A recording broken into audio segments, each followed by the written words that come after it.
Heyo, kembali lagi ke channel saya. Nah, sebelum kita ke soal selanjutnya, pembahasan soal selanjutnya, yuk saya kasih waktu dulu untuk kalian klik tombol subscribe bagi yang belum subscribe, like bagi yang belum like, dan share ke seluruh kontak kalian ada di media sosial. Supaya apa?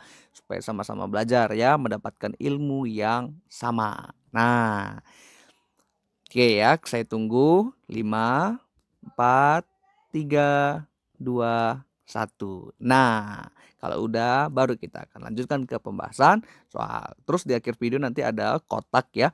Itu kalian bisa klik untuk menonton ke video selanjutnya tanpa harus bolak-balik lagi. Oke? Sampai bertemu di soal berikutnya. Soal nomor 11 ya. Di situ dikatakan ada sebuah drum berisi minyak 2/5 bagian. Apabila ke dalam drum dituangkan 2 liter minyak, maka drum menjadi setengah bagian. Berapa kapasitas drum tersebut? Nah, kita misalkan dulu untuk soal ini ya, bahwa A itu adalah jumlah atau kapasitas dari drum ya, jumlah awal drum. Dalam hal ini kondisinya penuh.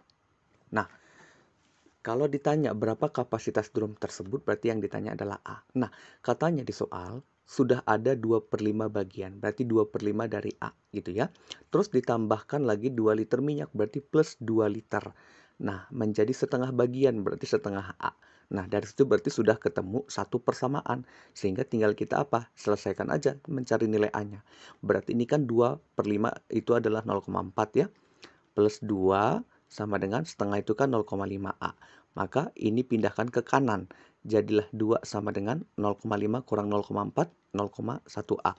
Berarti A-nya adalah 2 dibagi 0,1, hasilnya nanti 20 liter.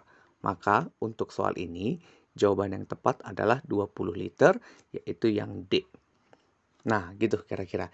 Jadi kita buat dulu pemisalan A itu adalah jumlah awal drum dalam kondisi penuh, kapasitas drumnya. Nah, ini model matematikanya selesai. Gitu ya. Jadi buat dulu persamaannya, bagaimana lalu kita selesaikan. Gampang ya? Kita lanjut ke soal berikutnya. Nah, nomor 12. Dikatakan di situ, jika 2R sama dengan bla bla bla dan 2Q sama dengan bla bla bla, maka di sini udah ada jawaban dari teman kalian yaitu D yang tepat lagi, yang benarnya ya. Nah, kita coba selesaikan untuk soal nomor 12 ini. Kalau ada bentuk seperti ini, kalian harus lihat ada bentuk yang menarik. Apa menarik? Nah, kita misalkan lagi-lagi. Misalkan bahwa A itu adalah 330. Nah, ini triknya di sini. Kita harus membuat ini menjadi satu bentuk yang menarik ya. A tadi sudah 330, berarti untuk 2R sama dengan 331 itu kan 330 tambah 1 ya. Berarti ini A plus 1. Nah, terus 329 A min 1. Jadi kita buat ke dalam bentuk A. Ini adalah hasil perkaliannya. Dikurang 330 tadi kan A ya, berarti A kuadrat. Nah, kita sudah dapat satu persamaan dari sini. Lalu kita coba selesaikan. Maka 2R sama dengan, ini adalah A kuadrat ya. Ini selesaikan seperti biasa aja. A kuadrat gitu ya, kurang A plus A dikurang 1. Dikurang A kuadrat. Maka 2R sama dengan, ini coret ke sini, ini coret ke sini, berarti sama dengan min 1. Sehingga dapat dong, R-nya adalah minus setengah. Nah, itu sudah ketemu untuk yang pertama. Sekarang kita ke yang kedua. Bahwa katanya 2Q sama dengan sekian. Nah, ini aja yang diubah. Berarti misalkan, misal lagi-lagi ya, misal B itu adalah 410.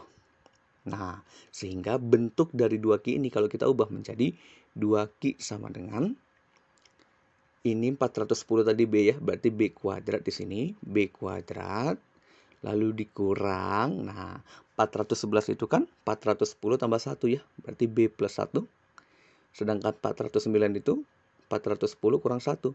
Nah, gitu kira-kira. Nanti dapat ini kita selesaikan. Sama seperti penyelesaian untuk yang si R-nya ya. Maka jadinya 2Q sama dengan B kuadrat. Ini kita selesaikan, kurang, hati-hati ya. Ini dalam kurungnya harus diperhatikan. Berarti B kuadrat dikurang B plus B dikurang 1. Nah, maka 2Q sama dengan B kuadrat dikurang B kuadrat. Ini kan habis langsung aja ya. Nah, ini minus ketemu minus plus. Nah, ini juga habis jadinya. Berarti 2Q sama dengan 1, sehingga Q-nya sama dengan 1/2. Nah, sudah terlihat jelas ya tanda-tanda kehidupan di sini. Yaitu apa?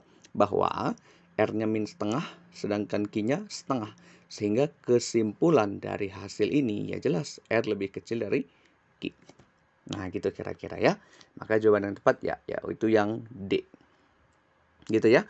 Jadi ada trik yang perlu diperhatikan di sini. Bagaimana cara menyelesaikannya? Apakah dibuat jadi bentuk persamaan kuadrat atau bentuk lainnya yang sudah ada ketentuannya. Oke, itu kira-kira untuk nomor 12. Kita lanjut lagi. Nah, ini nomor 13. Di sini dikatakan, dari angka 1, 3, 5, dan 6 akan disusun bilangan terdiri dari 5 digit dengan syarat angka 5 boleh muncul 2 kali. Banyaknya bilangan yang dapat dibentuk. Nah, ini merupakan topik dari peluang, yaitu kaidah pencacahan ya. Nah, katanya ada 4 bilangan yang akan disusun menjadi bilangan 5 digit. Nah, 5 digit itu berarti 5 tempat ya. Contohnya seperti ini ya. 1, 2, 3, 4. 1, 2, 3, 4, 5. Nah, gitu. Jadi angka 1, 3, 5, dan 6 itu mau dimasukin ke dalam kotak ini. Dengan catatan angka 5 boleh muncul 2 kali. Nah, berarti kan ini sama aja kayak apa? Aturan pengisian tempat gitu ya. Nah, maka nanti jawabannya adalah 5 faktorial gitu ya. Jadi ini caranya ya, banyak cara sama dengan 5 faktorial dibagi 2 faktorial. Kenapa? Karena angka 5 boleh muncul 2 kali. Artinya permutasi dengan cara yang sama, dengan komponen yang identik gitu kira-kira. Jadi 5 faktorial per 2 faktorial. Kalau ini kita selesaikan, ya 5 faktorial itu kan 5 kali 4 kali 3 kali 2 faktorial. Nah, ini kita stop di situ karena biar bisa dibagi dengan ini. Jika dicoret dengan ini, maka diperoleh hasil akhirnya adalah 5 kali 4 kali 3. Berarti 20 kali 3, 60. Nah, maka ada 60 bilangan ya yang bisa dibentuk dari 4 angka ini serta angka 5 boleh muncul 2 kali. Gitu ya, untuk nomor 13. Sehingga sudah jelas ya, jawaban yang tepat adalah yang E. Nah, gitu kira-kira. Gampang ya? Ya, karena 5 digit doang ya. Oke, itu nomor 13. Kita lanjut lagi ke soal berikutnya. Nah, nomor 14. Ini nih yang saya bilang soal bonus. Karena katanya yang saya tanya dari seseorang narasumber, ada soal determinan tiba-tiba muncul. Padahal ini kan matematika dasar. Cuman dimunculkan di kuantitatif. Enggak apa-apa, coba kita bahas aja gitu ya. Nah, katanya Pak, if determinan bla bla bla sama dengan determinan bla bla bla, then the value of X. Nah, berarti jika determinan ini sama dengan determinan ini, maka nilai dari X adalah, nah, ini kalian harus tahu dulu teori dasarnya tentang determinan. Nah, jadi kalau ditanya determinan suatu matriks, katakanlah det A, ya. Nah, nanti ini, sebelumnya matriksnya gini dulu deh. A, B, C, D gitu ya. Nah, ini matriks A. Jadi kalau ditanya berapa sih determinan dari ini, berarti perkalian silang diagonalnya. Ini AD, lalu dikurangi dengan BC. Nah, itu definisi dari determinan. Maka kita masukinlah ke soal itu. Nanti kita peroleh, maka determinan dari yang suku sebelah kiri, berarti X kali 2X, berarti 2X kuadrat. Lalu 1 kali min 3, berarti minus min 3. Nah, itu akan sama dengan yang ini. Berarti 8X, gitu ya, dikurang 1 kali 3, 3. Nah, inilah kita selesaikan seterusnya. Nah, berarti 2X kuadrat plus 3, pindah ke kiri semuanya ya, jadi min 8X, ini menjadi plus 3. Sama dengan 0. Berarti jadinya 2X kuadrat kurang 8X tambah 6 sama dengan 0. Lalu kita bagi 2. X kuadrat kurang 4X plus 3 sama dengan 0. Nanti dapat nih akar-akarnya. Berarti ini X, ini min 1, ini min 3. Sehingga X-nya adalah 1, atau X-nya sama dengan 3. Nah gitu. Jadi jawaban yang tepat untuk soal ini adalah yang B ya, 1 or 3. Nah gitu kira-kira. Jadi determinan kuncinya di sini. Ya, nanti selanjutnya tinggal sesuaikan dengan pertanyaannya saja. Apakah determinannya sama atau determinannya 0 atau yang bagaimana, nanti tinggal selesaikan seperti biasa aja. Gitu ya. Nah, sekarang kita lanjutkan ke soal berikutnya, nomor 15. Di sini dikatakan, sebuah lingkaran pada bidang XY memiliki luas 9pi. Jika titik pusat lingkaran tersebut adalah 4,0, manakah titik berikut yang berada pada lingkaran ya? Yang berada pada lingkaran. Nah, kita sudah dikasih tahu bahwa luas dari lingkarannya adalah 9pi. Kemudian titik pusatnya ya, saya kasih di sini T pusat gitu ya. Titik pusatnya adalah 4,0. Nah, dari sini kita sudah dapatkan informasi yang pertama apa? Dari luas dulu. Nah, luas lingkaran itu kan rumusnya adalah pi r kuadrat gitu ya. Sehingga dari situ kita sudah ketemu nanti berapa besar nilai r-nya atau jari-jari dari lingkarannya. Berarti 9pi sama dengan pi kali r kuadrat. Pi-nya dicoret, maka tersisa r sama dengan akar 9, yaitu plus minus 3. Nah, atau gini aja deh, R kuadrat dulu lah ya. R kuadratnya sama dengan 9. Nah, katanya titik pusatnya melalui 4,0. Sehingga kita harus tahu bagaimana bentuk dari persamaan umum lingkaran. Ya, bentuk umum atau BU dari persamaan lingkaran itu nanti adalah X dikurang A. Ini melalui titik pusat A, B ya. Nah, ini melalui titik pusat A, B. Dikuadratkan plus Y kurang B dikuadratkan sama dengan R kuadrat. Nah, ini adalah persamaan atau bentuk umum lingkarannya. Nah, dari sini kita substitusi aja titik pusat ke persamaannya. Jadi gimana? Gini. X dikurang A-nya adalah 4, gitu ya. Plus Y dikurang B-nya adalah 0. Nah, R kuadratnya berapa? 9. Berarti dari situ kita sudah dapat nih informasi. Saya pindahin ke sini ya. Berarti jadinya X minus 4 dikuadratkan plus Y kuadrat sama dengan 9. Nah, dari sini kita substitusi aja setiap titik yang ada di sini. Apakah dia berada pada lingkaran, di dalam lingkaran, atau di luar lingkaran. Nanti perbandingannya ke sini, ke R kuadratnya. Kita coba uji coba pada titik pertama, pada pernyataan pertama, yaitu 1,0. Nah, kita substitusi ke sini ya. Berarti X-nya 1, maka 1 kurang 4 minus 3, Y-nya 0. Sama dengan 9. Nah, berarti kan ini 9 ya. 9 tambah 0 sama dengan 9. Berarti 9 sama dengan 9. Nah, karena dia nilainya sama, berarti berada pada lingkaran. Betul ya. Sekarang kita uji pernyataan 2. Yaitu titik 4, min 3. Maka 4 kurang 4, 0. Berarti 0 kuadrat. Plus min 3 dikuadratkan. Sama dengan 9.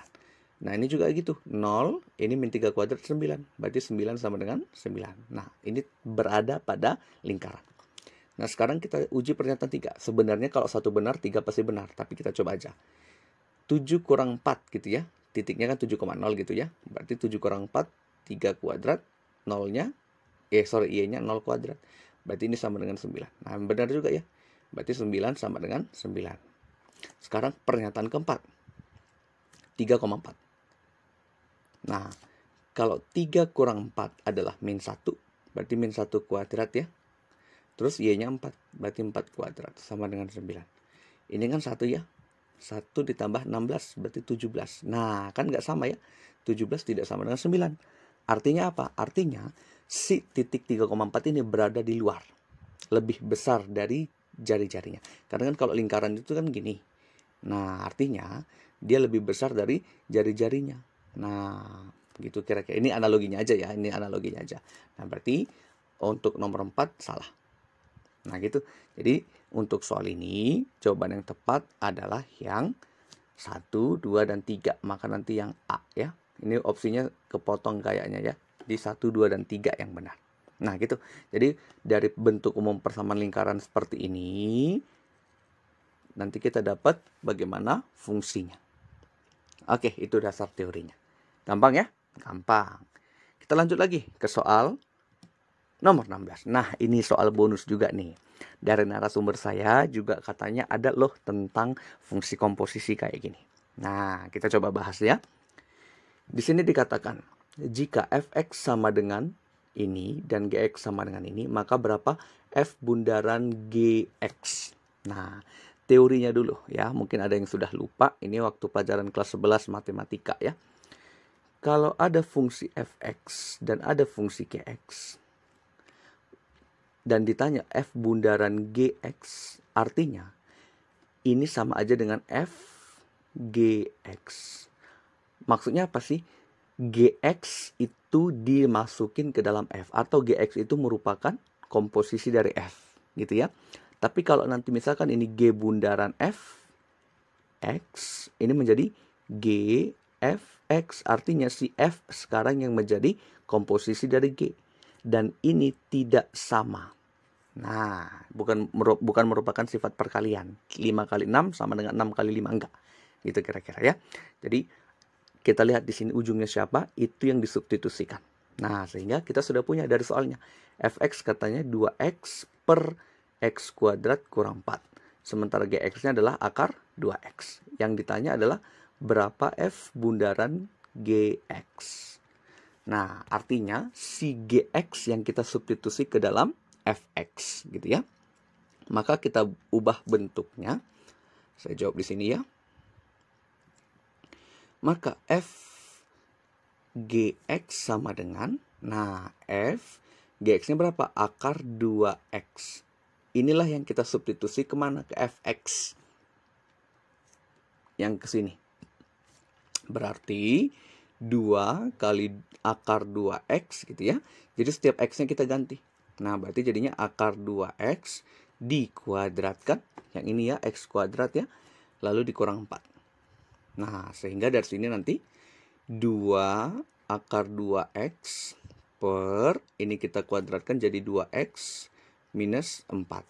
Nah, ini kan ada bentuk yang menarik. Apa yang menariknya? Ini 2 akar 2x per, ini kita keluarin 2-nya. Jadi x min 2. Nah, ini kan habis. Trik gitu ya. Berarti f bundaran gx sama dengan akar 2x per x min 2. Nah, gitu. Sehingga jawaban yang tepat adalah yang mana? Akar 2x per x min 2. Berarti yang C. Nah, gitu kira-kira. Jadi dasar teorinya ada di sini. Ini ya. Nah, ini kira-kira. Tiba-tiba loh ini muncul katanya di soal UTBK. Nah, jadi kita sekarang langsung bahas ke topik ini aja. Gitu ya. Oke, gampang lah ini pasti mah. Nah, itulah dulu untuk sesi yang ketiga. Sesi 1 dan 2-nya sudah kita bahas di video sebelumnya. Nanti silahkan ditonton aja. Dan untuk sesi berikutnya, yang terakhir nih ya, yang terakhir, 4 soal terakhir, kita bahas di video selanjutnya. Jangan kemana-mana.